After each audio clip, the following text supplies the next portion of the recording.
everyone, big welcomes to our channel. I'm Emma Milanafi, also known as Reiki Emma. Reiki master teacher, a meditation teacher, a holistic therapist, all kinds of things like that, everything well-being and empowerment and stuff.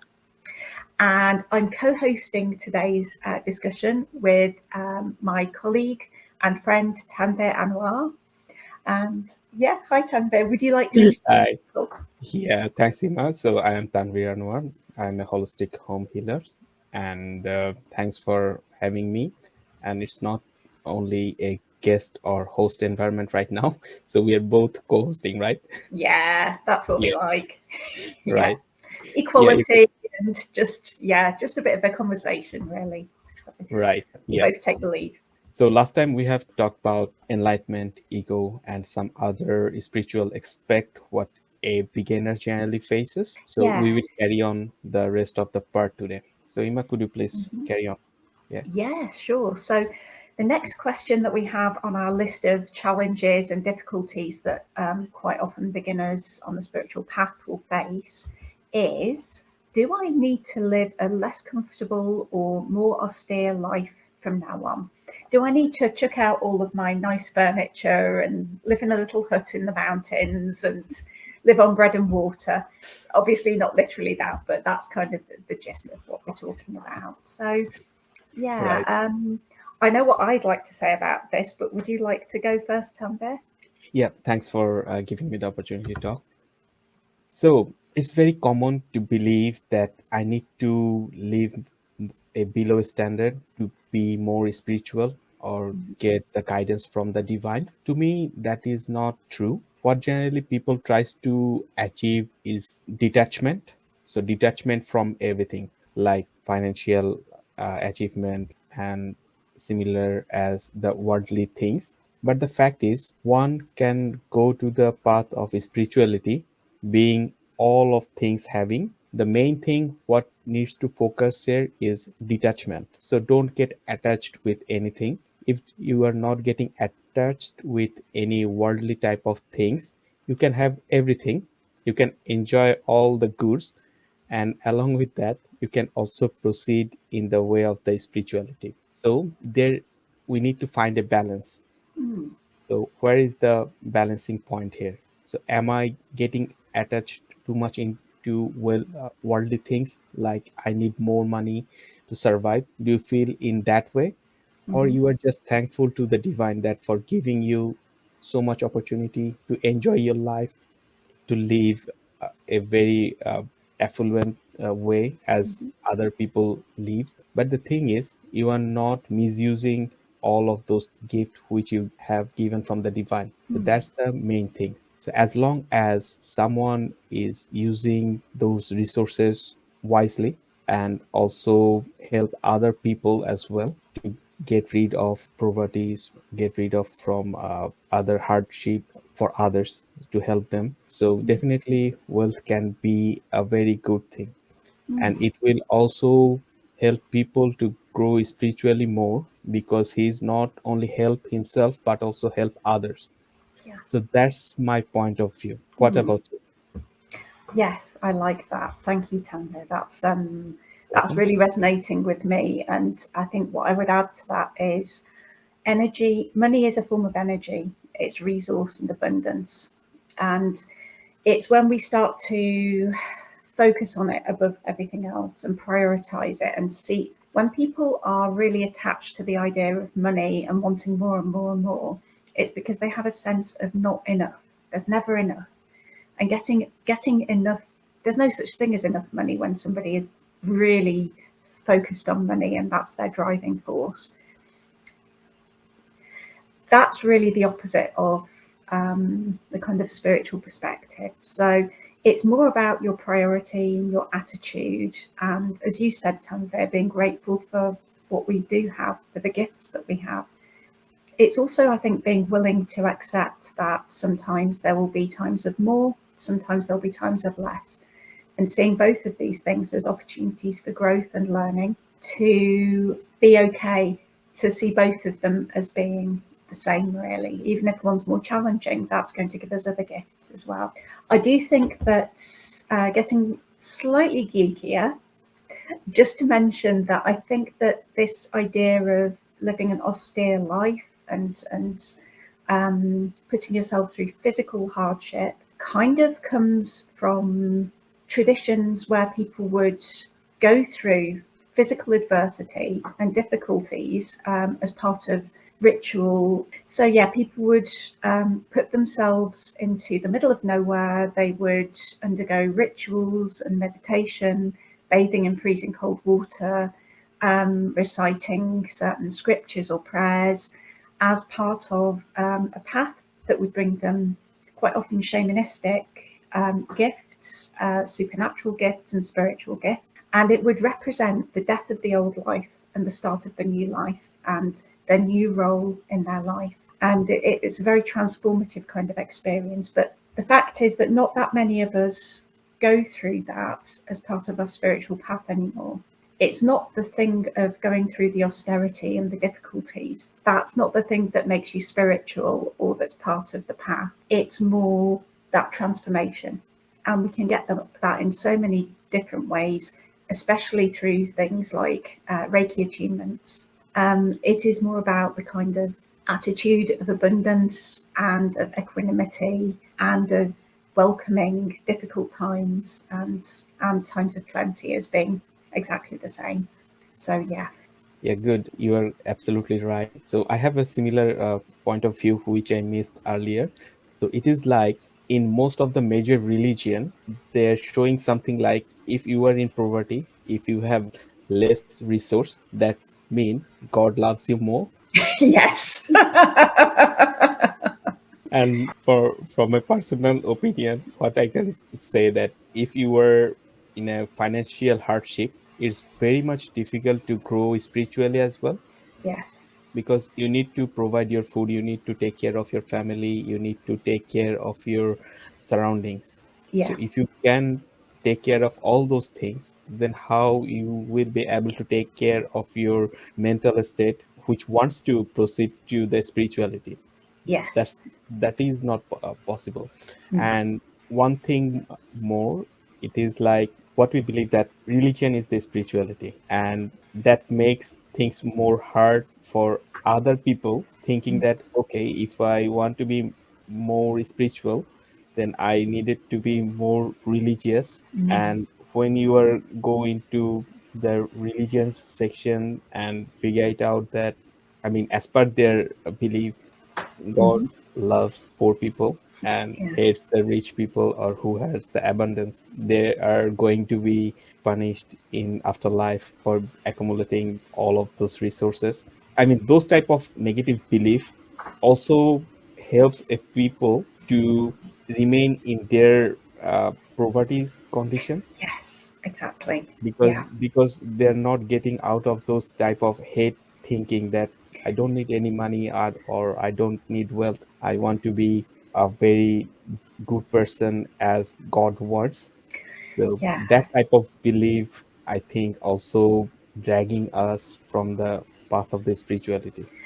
Yes. Can I just jump in here, please, Tango? Because this you've just reminded me of something else as well.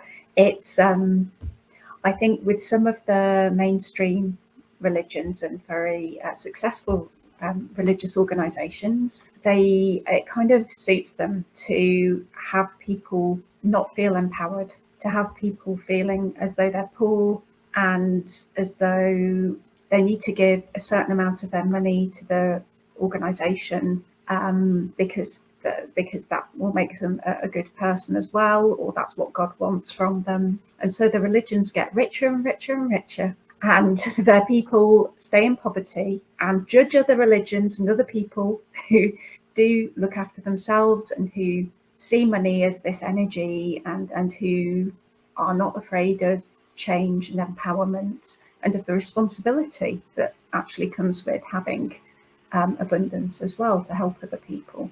And people can get very, and I saw this because that's the sort of environment that I was brought up in myself, was in an organisation that took a lot of people's it took all of people's resources in some respects, but it took 10% of their money before tax, and everybody had to pay that. They used to preach that it was God's money, and if you can't afford to feed your children, if you don't have enough money to feed your children and pay the 10%, then you pay the 10%, was literally what they would preach. And that is so wrong. That is so wrong. That is so irresponsible. And people believed them and did that. Yeah, and I feel like quite a few people who have either come from similar backgrounds or who have been brought up in situations like that have very conflicted ideas around resource and money and what's okay, what's safe. Is it safe to have enough? And it's certainly something that I've had to work with over the years myself, because there is a lot of kind of fear and guilt and the conflicting ideas that in order to be good, you have to see yourself as bad and unworthy. It's just very contradictory ideas that quite a few people have. I mean, having money blocks is something that, is universal, really. So it's a tricky one for people, and I really empathize. Yeah, I just want to add few examples here. So in our last session, we also talked about gurus. It is Yes. also true for them as well. Yes, exactly the same sort of thing, isn't it? Yeah. Yeah, That's why because that resonated so much with me. right. So I just want to add an example. Mm-hmm. I have seen such a religious preacher.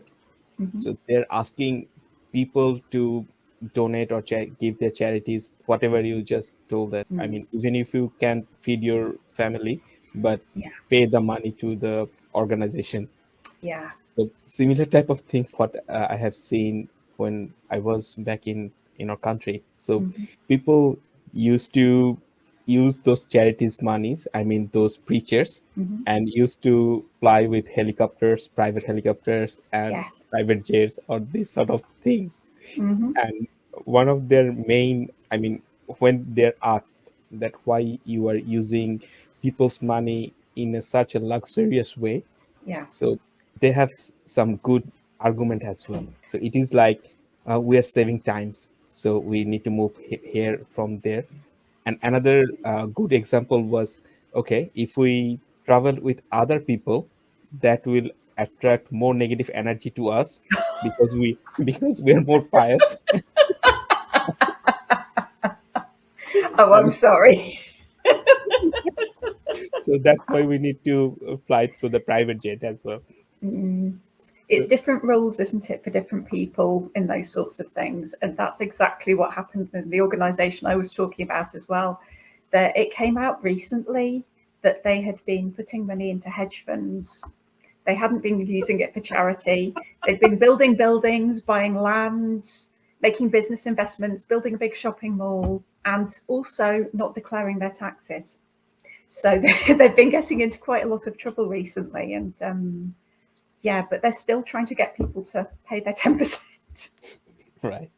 And some people are, but So in the conclusion, we can say that every person need to make a mindset that I need sufficient resource for myself, for mm-hmm. my family, and for Yes. my society.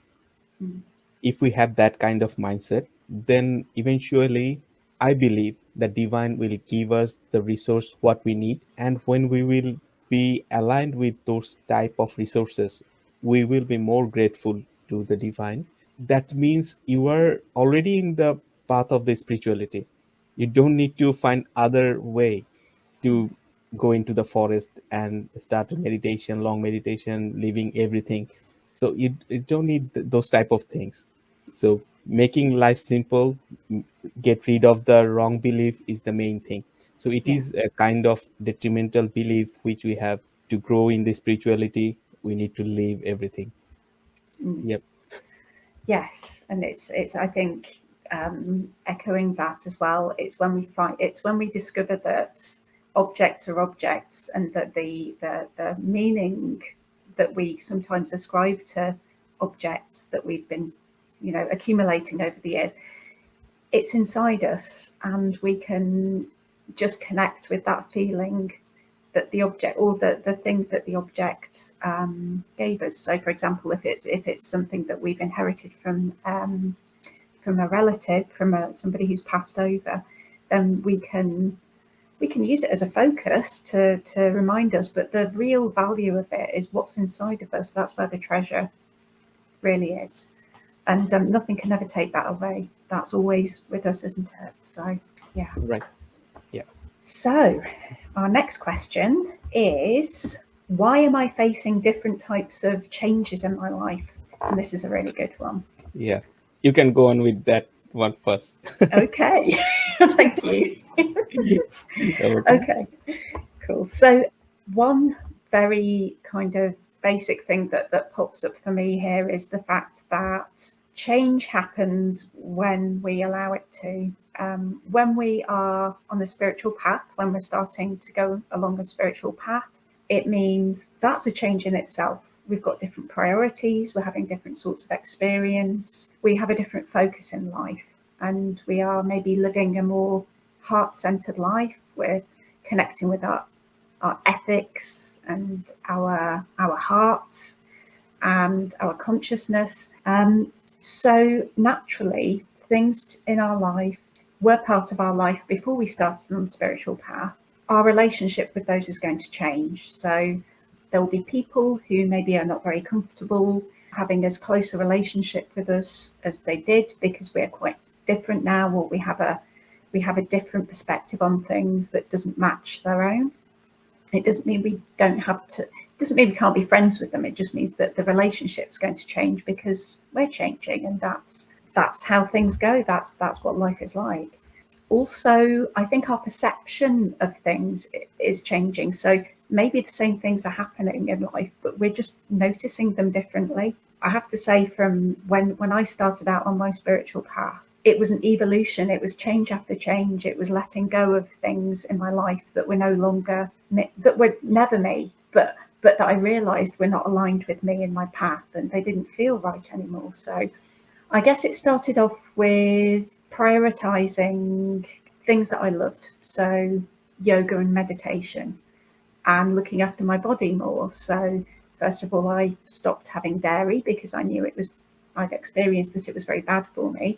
But then I decided, after experiencing a vegan yoga retreat, I decided and realized that I really wanted to be vegan, and that was right for me. And I just felt more myself and heart-led and aligned. And so that was a massive shift. That was a big change. I had to let go of lots of old ideas around that. But really, all it was doing was letting go of something that was not me and not aligned with my path. So we start to drop the baggage and the stuff that holds us back, and we do it with love. It's not about saying that's lesser and I'm better than that, so I don't need that anymore. It's starting to live in a more aligned and conscious way, I guess. So that's why so many changes seem to happen, especially near the beginning. And they feel bigger at the beginning as well, because you're starting from a non-spiritual life and you're starting on the spiritual path. So everything feels a lot bigger until you're kind of on your way.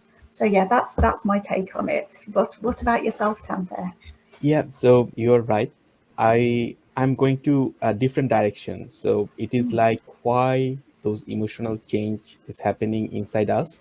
Mm-hmm. So what I believe, when people are getting aligned more into with spirituality, then what's happened? Some buried emotions trying to getting out of our mind, body in every ways. Mm. So it's don't want to hold the old baggages, Mm. and that's why that is one of the reason, that's why people feel those kind of emotional changes. And also you will found that people surrounding you are getting changed as well, so they are not, it's like you are losing your old friends, and on the other hand you are getting involved with other friends who Mm. align with your belief system, so you will Mm. get those type of environment coming towards you. It's not like one thing is going, it's like a paradigm shift. It's like Yeah. something is going out from your life and something is getting in your life. Yeah. So that is the point when, I mean, generally as a human being,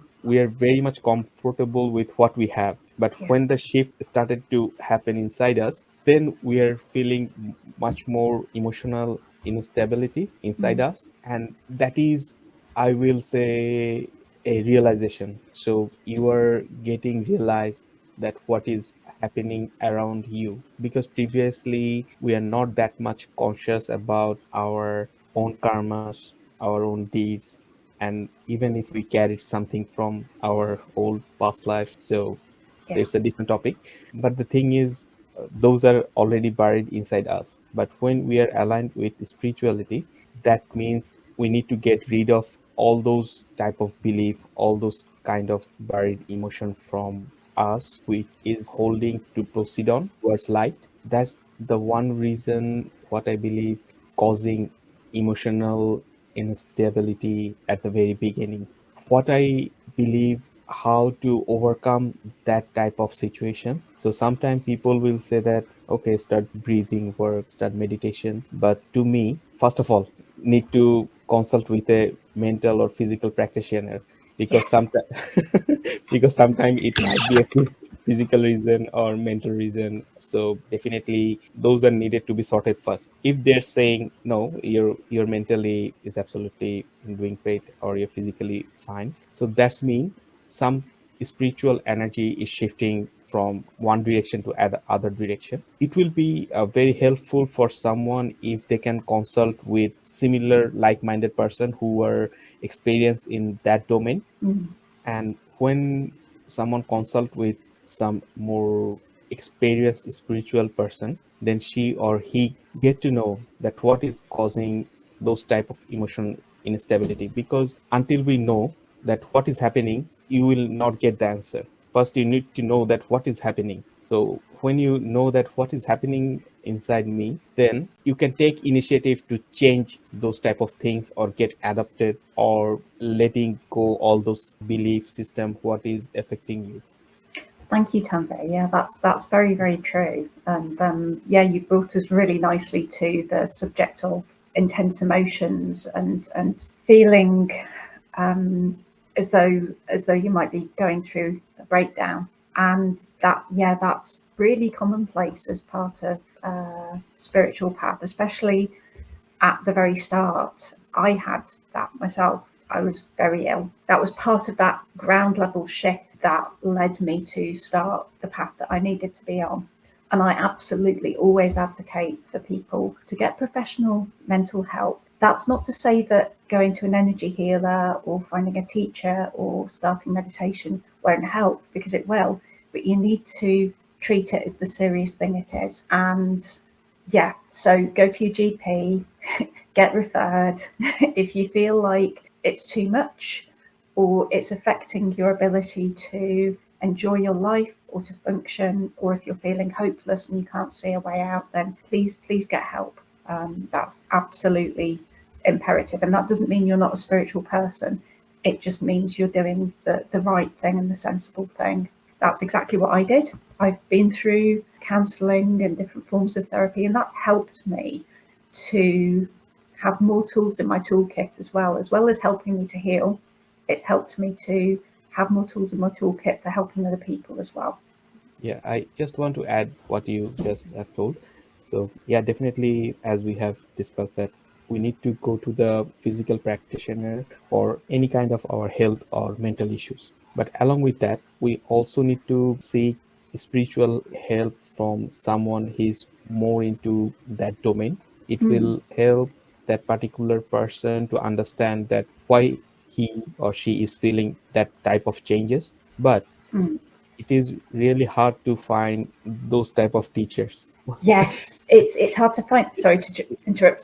It's hard to find one of those sorts of teachers who also sees the value of getting that help from a non-spiritual source, isn't it? Because quite often teachers will be so enthusiastic about their way that they don't necessarily see that there's room for other ways at the same time, and the need for support from outside sources. So it's really important to find somebody who is a teacher or an energy therapist who's more experienced, who has enough humility and understanding of Mhm. the other kind of medical professionals and what they do, to be supportive of that, so that they're not trying to encourage you away from getting the help that you need, because it's not an either or thing. It really isn't. Yeah. So what I was saying, definitely we need to go the path which you have described. In the meantime, if someone cannot find a proper teacher or a professional who is also aligned with medical practices and the spirituality, so in the meantime, what would be a good solution is reading books. Books, I mean, there are lots of books right now. The resources are quite robust than if you are just thinking it's a 10 or 20 years ago. Probably it might be a difficult thing to find the proper books, but right now you can find those type of spiritual book very specific to your questions. What might be, it might be something like why my relationship is changing with my family member or with my friends, or Yeah. why I am feeling so much intense emotion right now. So books can help you a lot. If Yes. someone not find those type of particular teachers yet, but definitely consulting with the teacher will be the first option. And if someone not get those type of teachers or professionals, look the solution inside the books. And I believe, because I have found it very much helpful for myself till now, I continuously try to read more spiritual books aligned with us. I believe it's also true for you, right? Very much so, Tanvi. Yes. Oh my word. And yes, there are so many amazing books from so many amazing writers at different periods of history and different on different paths. I think we're going to write some in the comments below, aren't we? Yeah, We'll that put would be some very links helpful. in there. Yeah. Yeah. So yes, there are some really awesome teachers out there as well right now who've written books too, which can be really helpful for people. So yeah, definitely. Books are ways that I think books can have their own healing energy as well through the words. It's really interesting. But as well as resonating with us and people sharing their insight and their wisdom and also similar experiences to the ones we might be having, you can receive energy and healing from certain books, which is just phenomenal. I think it might be time for us to sign off for now and to resume our discussion next time, because this has been such a fruitful and interesting conversation. And yeah, we take a little break and then we'll come back next time with a couple more questions on this subject, a bit more guidance and some experiences on our perspective on challenges and difficulties that people who are new to their spiritual path might encounter. Okay, then. Yeah, thank you, Ima. So stay tuned with us. Definitely, you will find more resourceful informations in our next discussion. Yes, Yep. can't wait. Okay, Yeah. take Bye for care. now. Bye for Yeah. now. Stay curious. And don't forget to like, comment, and subscribe. Bye.